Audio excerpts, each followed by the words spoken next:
બનાસકાંઠામાં કોંગ્રેસના લોકસભાના ઉમેદવાર બનાસનીબેન ગેનીબેન ઠાકોર અમીરગઢ પહોંચ્યા. બનાસકાંઠા લોકસભાના કોંગ્રેસના ઉમેદવાર ગેનીબેન ઠાકોર અમીરગઢમાં બેસણામાં આપી હાજરી. અમીરગઢના ધનપુરા ગામમાં ઠાકોર સમાજના બેસણામાં સ્થાનિક ધારાસભ્ય કાંતિ ખરાડી સાથે ગેનીબેન ઠાકોરે શ્રદ્ધાંજલિ આપી.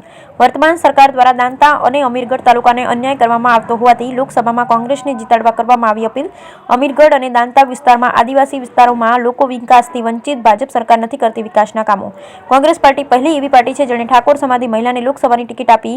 તો આ વખતે અમારી બેન અને તમારી દીકરીને કોઈ પણ બંદૂક રાખ્યા વગર વોટ આપવા વિનંતી કરતા ગેનીબેન ઠાકોર.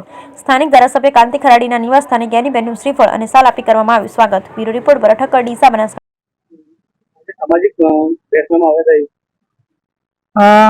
આજે અમીરગઢ તાલુકાના ધનપુરા ગામે એક મોત પ્રસંગે શ્રદ્ધાંજલિ આપવા માટે દાતાના ધારાસભ્ય અને અમે કોંગ્રેસના સૌ આગેવાનો અહીંયા આવ્યા છીએ. બે મોત થતા બંનેના આત્માને શાંતિ મળે અને એમના પરિવારને સાંત્વના મળે એ માટે કરીને શ્રદ્ધાંજલિ આપી.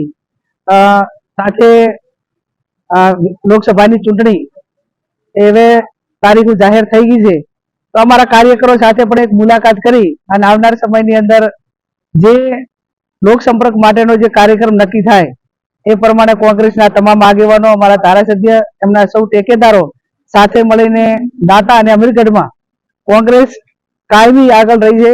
હર હંમેશા કોંગ્રેસને આશીર્વાદ આપ્યા છે અને આ વખતે બનાસકાંઠા જિલ્લામાં જે વિધાનસભાની સીટો આવે છે એમાં સૌથી વધારે દાંતાની જનતા કોંગ્રેસ પાર્ટીને આશીર્વાદ આપશે.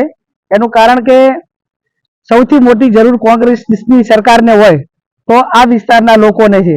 ચાહે જમીનનો પ્રશ્ન હોય, મકાનોનો હોય, રોજગારીનો હોય, જે ટ્રાઇબલ એરિયામાં મળતા લાભો માટે વર્તમાન સરકાર જે અન્યાય કરી રહી છે એ ક્યાંક ને ક્યાંક રીતે તમામ રીતે આ વિસ્તારને સૌથી વધારે જરૂર હોય તો કોંગ્રેસની સરકારની છે અને એના માટે કરીને અહીંની 36 કોમ એ સાથે મળીને કોંગ્રેસ પાર્ટીને આશીર્વાદ આપશે.